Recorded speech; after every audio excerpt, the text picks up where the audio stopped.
Well, hey there team, welcome back to the channel and welcome to my overview of Farming Simulator 25. So for those on across it, I do overviews on this channel. It's where I have a look at the first 2 hours of a game. That's the Steam refund window. Steam reckons you can make up your mind about whether you want to keep a game or not in that time, and broadly speaking I would agree and say that 20 hours in you're probably not going to change your mind about how you felt 2 hours in. So it's a short punchy video, broad strokes info. Keep it around 10 minutes. Then you can make up your mind on your own. So, as I'm wont to say when a farming sim comes around, I'm a bit of a late bloomer in the farming sim space. My first one was Farming Sim 19, so I guess I can't keep using that excuse. The years march by. But, you know, I've kind of covered them ever since then. I bought that one on a whim as a bit of a Christmas present to myself, and I kind of fell down the rabbit hole. As someone that kind of scoffed at the idea of spending your spare time playing on a little farm, buying 20 different tractors. So I did a 180 and I invite other people to try it, especially with things like Clarkson's Farm. If you never watched that, great show. It's kind of cool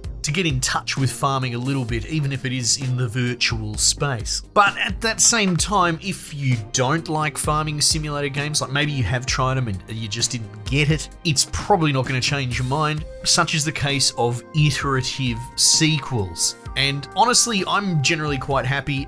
I should put more time into Farming Sim. I probably will with this one, to be honest. I've actually kind of had a really zen, lovely time with the few hours I've spent here, just mowing away and trying out new crops. But, you know, everyone's going to have their own take, I suppose. And look, I don't want to rub up against and upset the hardcore community because there's a huge modding community. A lot of people that get into this game are the kinds that will put 10,000 hours into one game. And I kind of feel like sometimes if you obsess that hard over something, you might be just setting yourself up for disappointment with a sequel because it is kind of iterative in its nature. It takes what it's built upon, like 80%, and it puts some new features on. And I would argue as far as those sort of sequels, not that this is a pissing match between Farming Sim and something like FIFA or whatever, I've found the farming sims as I've followed them, I've covered some, they interchange between like PC build and kind of like handheld build switch. So they have this unusual rhythm where they're sort of working back and forth on them usually. But I found that over the years, they add more complexity and more interesting stuff. And I'm just glad I got on when I did. You know, things like industry and baking cakes out of all your goods. It sounds a bit weird, but it's kind of rewarding, to be honest. So having said all that, two parts. They've added some really cool, interesting features in here. The real headline is the East Asian influence. Type of farming, like I'm not a farmer at all, but I'm still westernized, so I have never seen any of this stuff, like how rice paddy fields are industrially farmed, and that's fascinating, and I immediately jumped straight into that. But that's one aspect, is the things that they've added on, but also, and kind of overlapping, I find that this might be the best on-ramp yet. And it's always good, because that's a difficult sort of bit of lightning to ride, is appeasing the hardcore fans by just servicing them, but also trying to get the fresh blood in. And if you kind of push one side too more than the other, it doesn't really work out. It doesn't balance. I think they've done well here. So they've added some real cool stuff in. That includes, you know, a pretty cool tutorial. I'm not going to tell you, I'm not going to blow smoke up here and tell you the voice acting is good. It's kind of actually terrible, but I don't really mind because it's more.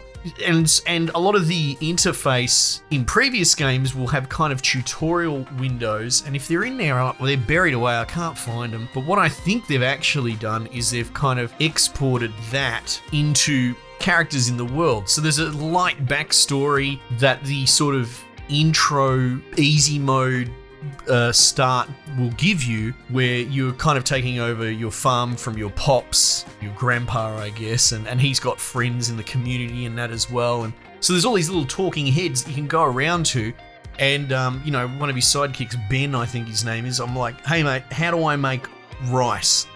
Go through step by step, and it's all voice acted and you can sort of skip through it as well. So it's a little bit more immersive, and you know, that builds out the already kind of solid groundwork. And as kind of low impact as that might be for a more hardcore fan, I think all of this helps mainstreamify farming sim. I'm not going to say that this is a household name, but it is getting more and more known, not necessarily played. But that's the thing, and this is the path to get more people into your hobby and make this, you know, something much more in the spotlight. So yeah, there's a cool tutorial where they teach you essentially all you really need to know to get started, how to sort of harvest and outpipe and put it into a tray and then, either store it for favorable conditions on the market or sell it immediately or put it into an industrial project or whatever to make more produce. But it gives you the baby steps, gives you a starting farm.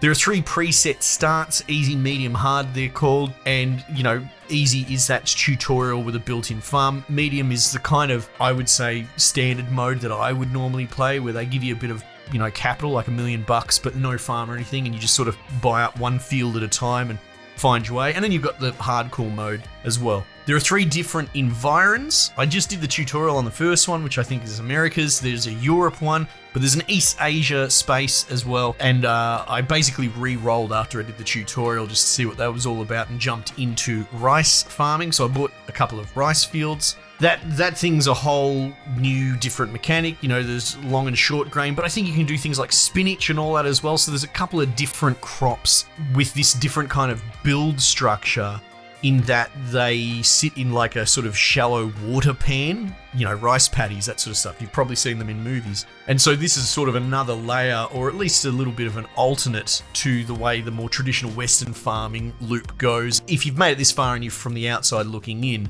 there is a whole thing about, you have to plow the field, you have to cultivate it. You don't have to plow it every single time, but if you change crops, you do. It depends on the crop, maybe if you're doing root crops, there's different equipment, that sort of thing. You have to fertilize a couple of times to get the most out of a yield multiplier, and you want to do that over different stages in the process. Things like, in between cultivating and seeding, you got to seed the plant, you got to weed as well. If you let the weeds grow too much, that you'll actually have to get like hardware equipment in, as opposed to just using actual like liquid fertilizer chemical, that sort of thing. And then, there's the harvest back end as well. Every 3 harvests, you got to re-lime the field as well. So there's a lot to it already, as I say it out loud. For me, the normie that only plays these a little bit, it seems I've learned a bit over the years. But the rice paddy thing adds like essentially a water system.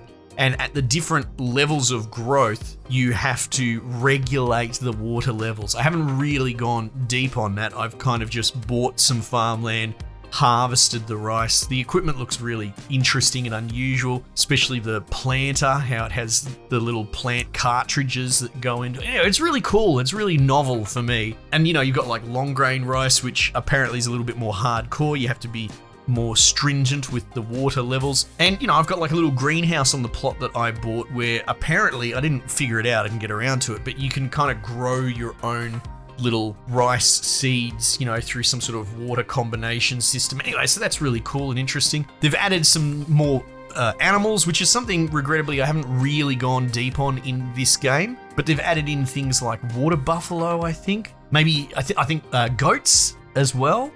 What other sort of talking points that I can think of? Apparently there's some weather. This is all really shown well in the sort of intro trailer that put this game on the map. I think it's one of the better trailers. It's a weird thing to review a trailer, but it's strikingly good at conveying kind of a wholesome adventure into the East in a way, but also showing mechanics, showing buffalo, showing these new water elements like flash raining, and apparently like there's hail and twisters can come through your fields as well, so they've upped that dynamism.